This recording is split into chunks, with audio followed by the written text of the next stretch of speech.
Uy, uy, uy, uy, uy.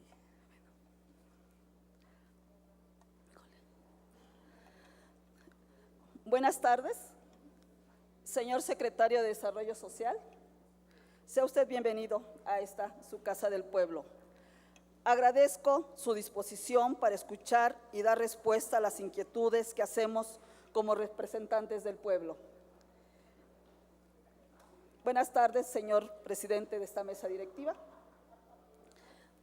compañeros diputados, servidores públicos aquí presentes, medios de comunicación. Como presidenta de la Comisión de Asuntos Indígenas, seré la voz de mis hermanos y expresaré las preguntas que frecuentemente me hacen, señor secretario. En los recorridos que hago por las comunidades, cuando me visitan en la oficina o cuando asisten a la Casa de Atención Ciudadana. Celebro el reconocimiento que se hace a la diversidad cultural. Sin embargo, hay una contradicción cuando se afirma que la administración ha impulsado una política de inclusión y de respeto hacia nuestros pueblos indígenas, cuando en realidad solo se medio atiende a los hablantes de alguna lengua indígena que para el Consejo Estatal para el Desarrollo Integral de los Pueblos Indígenas del Estado son 421,000 hablantes, distribuidos en 43 municipios, excluyendo a más de la mitad, 1,097,666 indígenas que contabiliza el Instituto Nacional de los Pueblos Indígenas, INPI, en el Estado. Y la brecha se hace extensa. Diputados, permítame, diputada, está bien el derecho a manifestarse, nada más permítale a la oradora que dé a conocer su exposición, por favor. Respeto a la oradora. Adelante, diputada. Si consideramos a la población autoadscrita como indígena, que es de 2,751,672, señor secretario, pero esto no es inclusión, a esto se le llama discriminación. La pregunta es, señor secretario, ¿qué está haciendo el gobierno del Estado para actualizar el catálogo de comunidades indígenas, que es el instrumento para definir la política pública hacia los pueblos? La Ley de Derecho y Cultura Indígena del Estado de México reconoce y otorga los beneficios a la población indígena migrante. La pregunta es, señor, ¿cómo se atiende a la población migrante? ¿Y qué se está haciendo para su reconocimiento de estas comunidades, como los municipios en la zona oriente? La Comisión Legislativa de Asuntos Indígenas pidió desde el pasado mes de julio las solicitudes que se atiende para actualizar el catálogo y es la fecha que no se tiene respuesta. Se ha turnado invitaciones reiteradamente para participar en el Seminario Permanente de Derechos Indígenas, en donde se abordan temas como son la representación indígena en el ayuntamiento, el derecho a la consulta, al reconocimiento de las comunidades indígenas y la vocal en turno del CEDIPIEN, que atiende a los pueblos indígenas, ha hecho caso omiso, demostrando con ello su total desinterés y sensibilidad.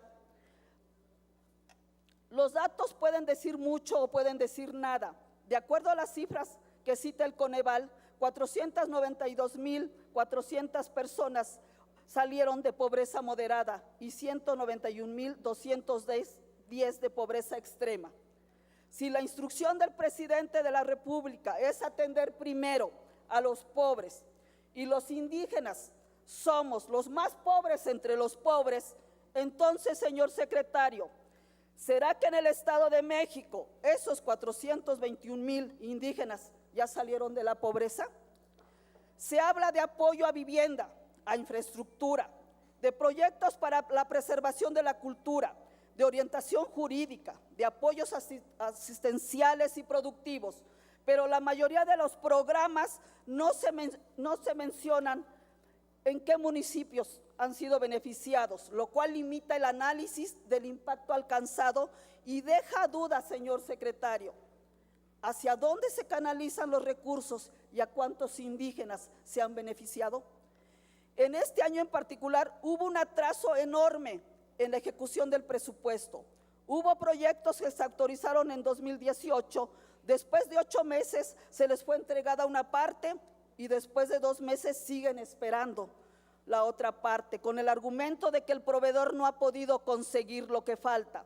La pregunta, señor secretario, ¿pueden entregarse proyectos a medias? ¿Y por qué se permite a esas áreas encargadas hacer estas acciones que se prestan a situaciones de corrupción? ¿Qué se está haciendo para sancionar a dichos proveedores? Los proyectos culturales también sufrieron un desfase en la entrega. Durante todo ese tiempo, las personas preguntaban dónde ingresar su solicitud, porque en CEDIPIEN la respuesta constante fue de que no hay dinero. La operación del programa de manera preferente es un reclamo constante de los pueblos indígenas, quienes preguntan, señor secretario, ¿cómo se asignan los recursos? ¿Quiénes los asignan y bajo qué criterios? ¿Por qué no hay difusión de los programas y de los lineamientos para acceder a los apoyos? ¿Cuál es el papel de los vocales indígenas ante el CEDIPIEN y cada cuándo se eligen? ¿Realmente se capacita a los vocales indígenas para la toma de decisiones o simplemente son figuras decorativas que levantan la mano para avalar las indicaciones del vocal ejecutivo en turno? Se dice que existe un comité de dictaminación donde participan los vocales indígenas, pero resulta que a la hora de preguntar quién integra el comité, ni la titular del CEDIPIEN o vocal ejecutiva tiene conocimiento. Es importante transparentar, señor secretario, los procesos de evaluación de los proyectos, y ello solo se logra en la medida en que se forme un comité interinstitucional y se capacite a quienes van a dictaminar los proyectos.